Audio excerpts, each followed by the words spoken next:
आज हम बाबा के गुरुकुल में क्लास 6 NCERT साइंस के chapter 9 the living organism and their surrounding को पढ़ेंगे। ये इसका पहला पार्ट है। ये वीडियो 3 पार्ट में आएगा। ठीक है, तो स्टार्ट करते हैं। पहली और बूझो छुट्टी में ऋषिकेश गए। ठीक है, जैसा कि हमने पहले चैप्टरों में भी पढ़ा है, पहली और बूझो शरारती बच्चे हैं और हर चैप्टर में आ जाते हैं। ठीक है, वहाँ वे माउंटेन यानी जो हिमालय माउंटेन है उस पर चढ़े। ठीक है, वहाँ बहुत ठंडा था और उन्होंने माउंटेन पर कई प्रकार के वृक्ष देखे, जैसे ओक, पाइन, देवदार। ये इनके घरेलू यानी प्लेन वाले पेड़ से अलग था। ठीक है, जो इनका घर था कहाँ पर, प्लेन एरिया में था, तो वहाँ पे जो देखा वो सब अलग प्रकार के पेड़ थे। वहाँ से वे राजस्थान गए। ठीक है, वहाँ पर वे हॉट डिजर्ट में यानी रेगिस्तान में ऊँट पर बैठकर घूमे और कैक्टस प्लांट देखा। ठीक है, तो जो रेगिस्तान में होता है कैक्टस प्लांट, उसको देखा। वहाँ से पुरी गए। ठीक है, वहाँ पर उन्होंने सी बीचेस यानी समुद्र का किनारा देखा और इन सभी जगहों पर उन्होंने अलग अलग तरह के ऑर्गेनिज्म देखी यानी लिविंग क्रिएचर्स। तो ऑर्गेनिज्म का मतलब क्या होता है, लिविंग क्रिएचर्स। अब हम 9.1 देख लेते हैं। Organism and surrounding where they live. तो हम उनके ऑर्गेनिज्म को देखेंगे और उनके आसपास के एरिया को देखेंगे जहाँ पर वे रहते हैं। पहली और बूझो ने एक बात ऑब्जर्व किया कि अलग अलग जगहों पर अलग अलग प्रकार के जीव जंतु और पेड़ पौधे थे, जैसे डेजर्ट में कैमल, माउंटेन पर याक और गोट, समुद्र के किनारे पर क्रैब्स और फिश थे। ठीक है, तो हम आगे बढ़ते हैं और 9.2 देख लेते हैं, हैबिटेट एंड एडाप्टेशन। जैसा कि हम जानते हैं कि सी वाटर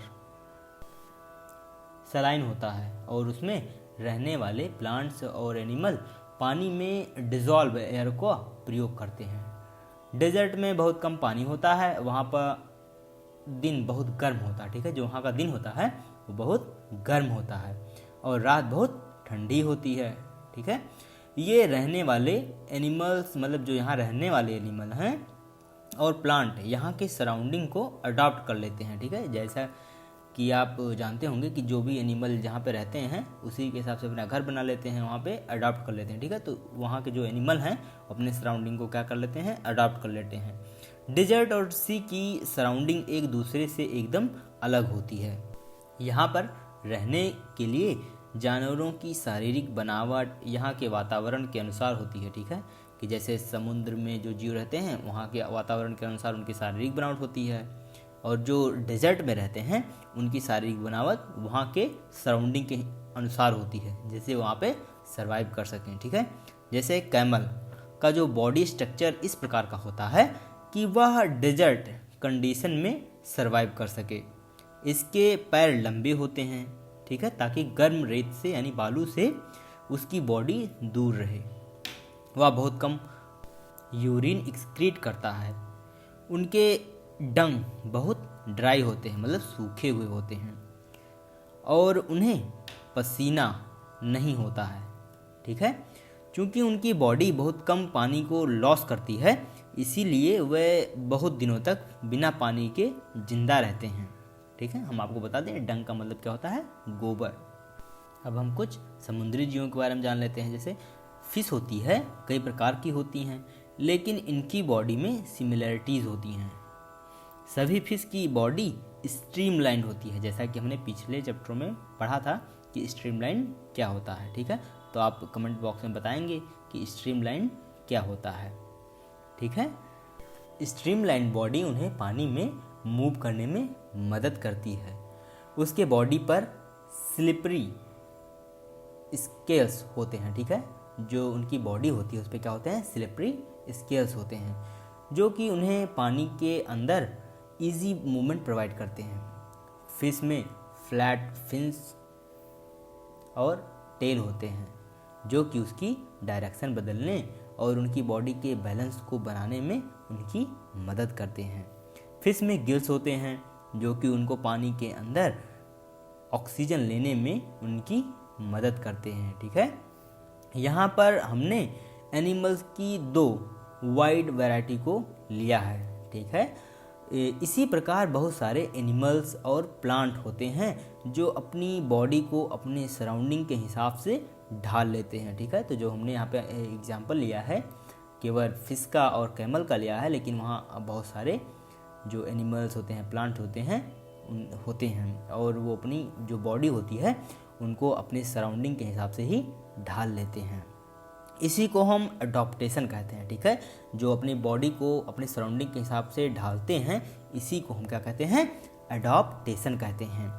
जिस सराउंडिंग में ऑर्गेनिज्म रहते हैं उसे हैबिटेट बोलते हैं, ठीक है। जो आसपास का सराउंडिंग होता है वहाँ रहते हैं, वहाँ से खाना लेते हैं, तो उसको हम क्या बोलते हैं, हैबिटेट बोलते हैं। उसी हैबिटेट से वह अपने फूड, शेल्टर, एयर, वाटर और अन्य ज़रूरत की चीज़ों के लिए निर्भर रहते हैं। हैबिटेट मीन्स होम होता है, ठीक है। कई तरह के एनिमल और प्लांट एक तरह का हैबिटेट शेयर करते हैं, ठीक है। तो मतलब कि एक ही प्रकार के हैबिटेट में, मतलब एक ही हैबिटेट में कई प्रकार के एनिमल रहते हैं।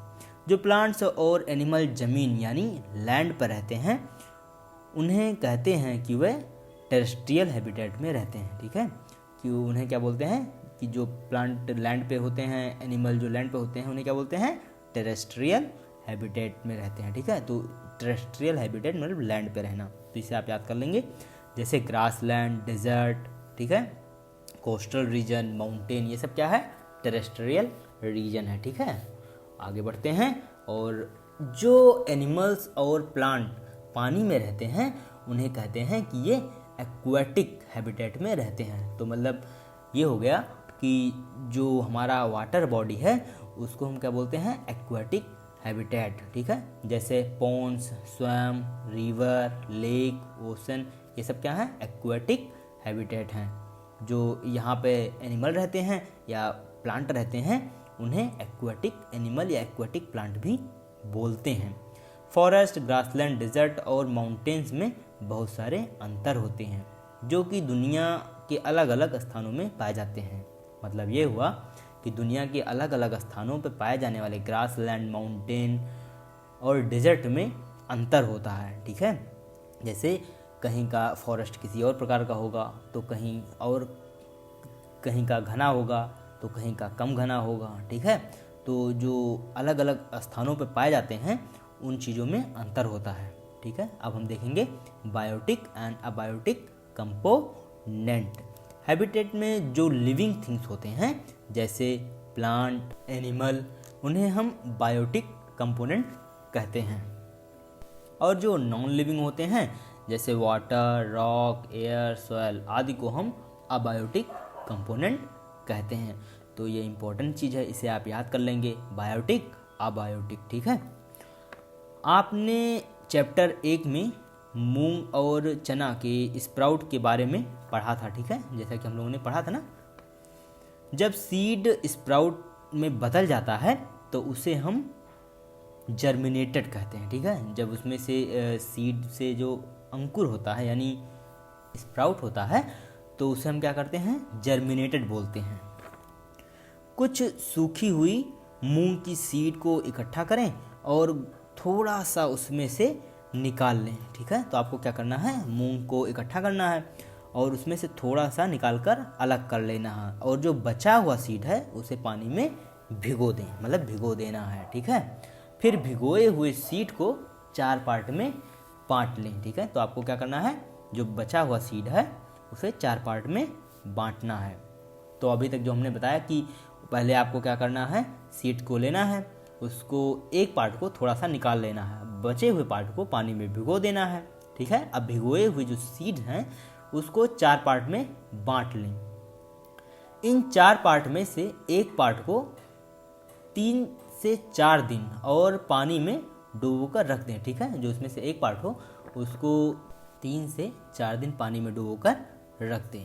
अब बचे हुए 3 पार्ट में से एक पार्ट को निकाल कर उसे धूप में रखें। अब बचे हुए 2 पार्ट, मतलब 4 पार्ट में से हमने एक पार्ट को पानी में डाल दिया, दूसरे पार्ट को धूप में रख दिया, तो अब कितने पार्ट बचे, 2 पार्ट बचे, ठीक है। तो जो बचे हुए 2 पार्ट हैं उसमें से एक पार्ट को डार्क रूम में रख दें। डार्क रूम का मतलब क्या हुआ कि जहाँ पे सनलाइट बिल्कुल भी नहीं आता हो। और अंतिम पार्ट को रेफ्रिजरेटर के उस पार्ट में रखते हैं जहाँ बर्फ़ जमाते हैं, यानी फ्रीजर में। 3-4 दिन बाद आप पाएंगे कुछ में जर्मिनेशन स्लो होगा तो कुछ में नहीं होगा, कुछ में तेज़ी से होगा। ठीक है, ऐसा इसलिए होता है क्योंकि light, air, water, heat plant के ग्रोथ के लिए बहुत ज़रूरी होते हैं। यहाँ तक कि सभी लिविंग ऑर्गेनिज्म के लिए ज़रूरी होते हैं। मतलब सारे लिविंग ऑर्गेनिज्म के लिए एयर, वाटर, लाइट, हीट ये सारी चीज़ें ज़रूरी होती हैं। एडॉप्टेशन शॉर्ट टर्म प्रोसेस नहीं है, इसमें हज़ारों साल लग जाता है। जैसा कि हमने पढ़ा कि एनिमल वहाँ के डेजर्ट की जो गर्मी होती है उसके हिसाब से अपने बॉडी को ढाल लेता है, तो ऐसा 1-2 दिन में नहीं होता है, इसमें हज़ारों साल लगता है। ठीक है, तो ये जो प्रोसेस होता है अडॉप्शन का बहुत लंबा चलता है। जो एनिमल अडॉप्ट नहीं कर पाते हैं वो मर जाते हैं। मान लो अगर एनिमल अडॉप्ट नहीं कर पाता अपनी बॉडी को वहाँ के इन्वायरमेंट के हिसाब से, तो वो ज़रूर ही मर जाता। और हम लोग आज जो एनिमल देखते हैं नहीं देख पाते। जो अडॉप्ट करते हैं वही जीवित बचते हैं। कुछ चेंजेस ऑर्गेनिज्म में कम समय में भी होते हैं। ठीक है, जैसा कि हमने देखा अडॉप्टेशन बहुत लंबा प्रोसेस होता है, लेकिन इसके अलावा कुछ जो चेंजेज होते हैं वो कम समय में भी होते हैं।